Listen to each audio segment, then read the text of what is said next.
ওয়ান্তাদুল ইয়াউমা আইয়ুহাল মুজরিমুন। আল্লাহ তাআলা রব্বুল আলামিন বলেন, নাফরমান বান্দারে,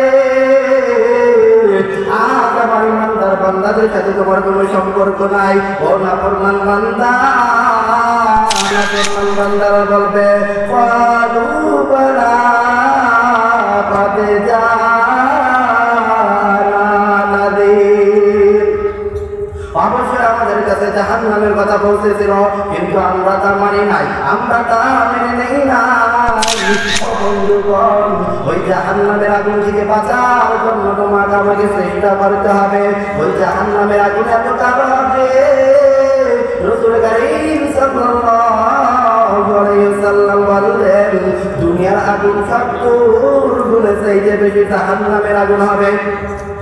দুনিয়ার আগুন যদি তোমার হাতের মধ্যে লেগে যায়, শুধু তোমার হাতকে জ্বালিয়ে দেবে বাবাজি। দুনিয়ার আগুন যদি তোমার পায়ের মধ্যে লেগে যায়, শুধু পাকে জ্বালিয়ে দেবে।